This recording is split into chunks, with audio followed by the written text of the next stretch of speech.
Now, our next guest is part of a rock band from Sheffield, which formed in 1977 as part of the new wave of British heavy metal. And they conquered the world, and 33 years later, they're still on the go. And I bet you never thought that, Joe Elliott. I didn't, and I hate that term, British heavy metal. You see, I would never have considered Def Leppard a heavy metal we're band. not, you know. If we are, then sort of Spandau Ballet. It's ridiculous. Oh, no, I know, steady. I know, I'm just joking, yeah. No. No, you're a rock band, but I mean, you owed more to bands like Queen than you did to, say, Zeppelin. Our aim was always to kind of mix AC/DC and Queen together, and those two bands are never called heavy metal. I don't see why we. But I mean, if you look at your harmonies, which is one of your trademarks, exactly, yeah. that could almost go back to the Beach Boys. Yeah, well, we tried to. I mean, that was a lot of the stuff that we were doing, was just trying to blend voices together, and so that the melody was always more important than the guitar to a point. The guitar's a bed that has to be there, but it was never to be, you know, to sacrifice a vocal. It'd be ridiculous. We have a tendency in this country, because we've adopted you. Like, you've been here for God knows how long. But I mean, we adopted the band. You lived here for a long time, and you still live here, obviously. We have a tendency to be a bit complacent about our people's achievements. And it's when you look at your the stuff that you've done. I mean, there's only a handful of bands that have, I mean, you can talk about gold and platinum albums and all the rest of it. There's only a handful of bands that have the Diamond Award. Now, people will probably say, what's a Diamond Award? This is 10 million sales in the US. Only 61 artists in total in the history of the business have ever done that, and only about 8 of them are British. Elton John, George Michael. But rock bands, Led Zeppelin, yourselves, AC/DC, Van Halen, Pink Floyd, and the Beatles. Now, if you were to take that and move it to football, that would put you in the same category as Pelé and Maradona. Yeah, I suppose that's nice. And we did it twice as well, which is, like, you know, Pyromania and Hysteria. Yeah, it's insane, really. But that was the 80s when everybody bought records instead of stealing them.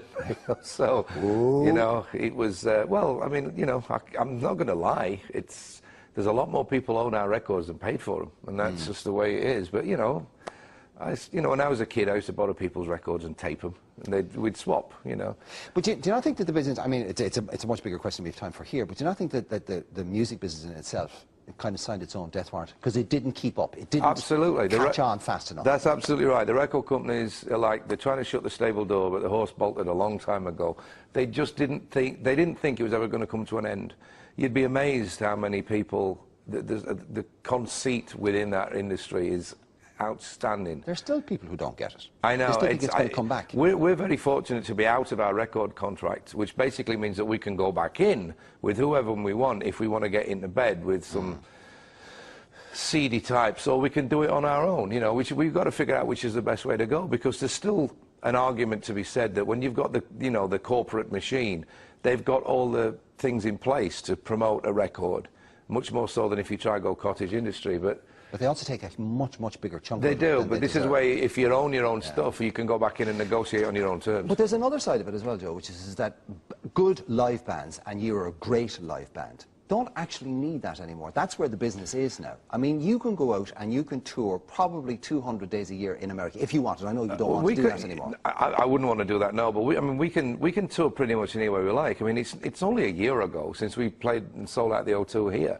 And then we went over to what was Donington is now called Download, and I think there was 83,000 people we headlined the third night. You know, I mean, and Europe's still big for us. You know, the thing about Def Leppard is we're a big ticket seller, but you don't hear us on the radio as much as you used to do, and that's certainly not the band's fault. And we put the music out.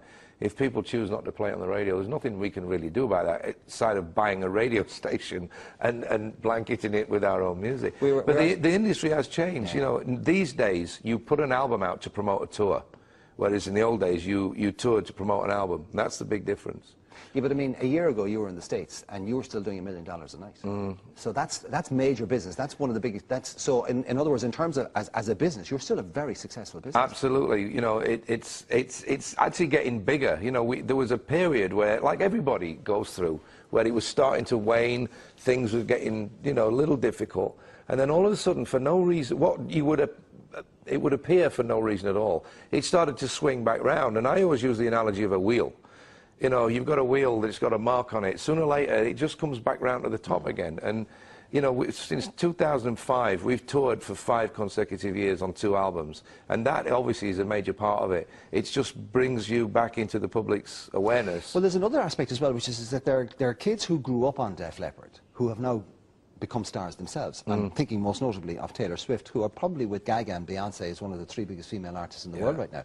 She like lived her dream because she actually got to work with thee. Yeah, I mean, you know, and vice versa, really, because when we, you know, a lot of people throw things towards us. Have you seen this interview that Taylor Swift did on some website? And it actually said, like, you know, she'd only ever do Crossroads with one band, and it was us. So, you know, we just said, well, let's see if she means it, you know, get in touch and see what she wants to do. And, you know, her people were just over the moon that we'd actually made an effort to contact her. And within a couple of months, we were rehearsing and doing... I mean, I was singing Love Story with her, and she was singing Pour Some Sugar on Me with us. It was insane, but when you've been around for 32, 33 years like we have, they are the moments that take it out of the mundane. It's dead easy for me or Mick Jagger to get up on stage and sing Satisfaction or Sugar or Photograph.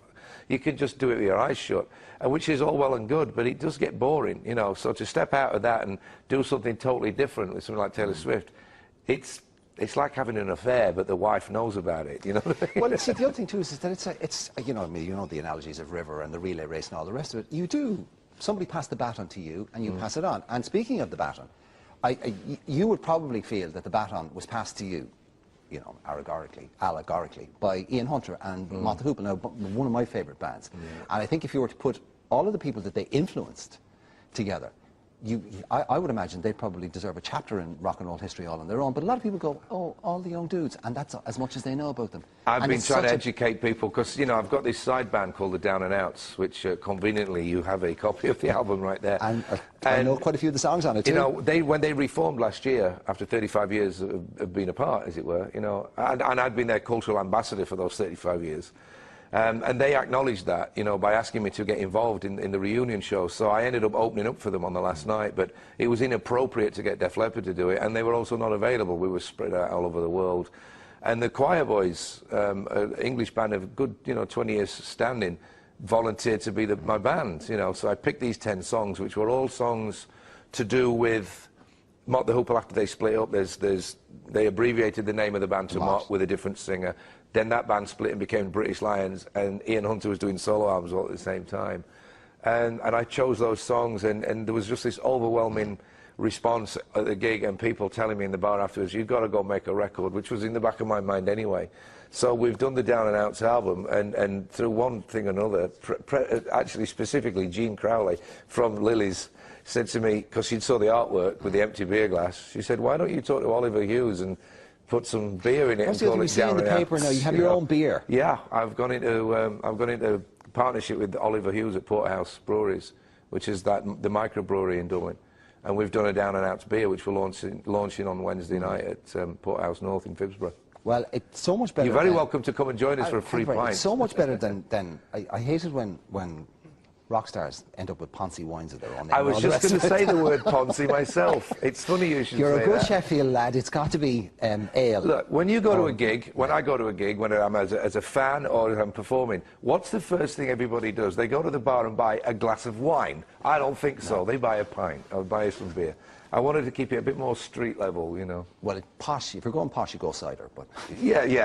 Yes, you could do that, or even Guinness, you know. My Regeneration is available in all good records. Are you actually going to tour this band? Is people going to see you live? We did a big festival in July in London. We did the inaugural High Voltage Festival, which is tied in with the Classic Rock magazine, and we did a little warm-up gig in a club called the Borderline.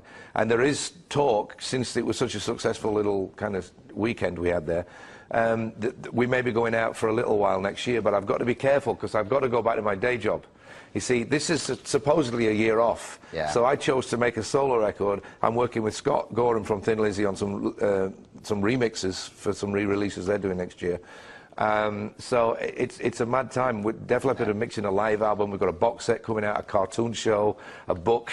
There's all this stuff, and then we're going to tour next year. So if I can fit a couple of dates in with this, I will. Well, if you do, we'll be there. But some year off, huh? Cheers, and we didn't get a chance to talk about Finley. If he's watching this morning, will he be watching this morning? No, he'll be asleep at the moment. Yeah, Hi, Finn. Like you'd like, whatever you are. Like you'd like to be. Yeah, I wish. Cheers.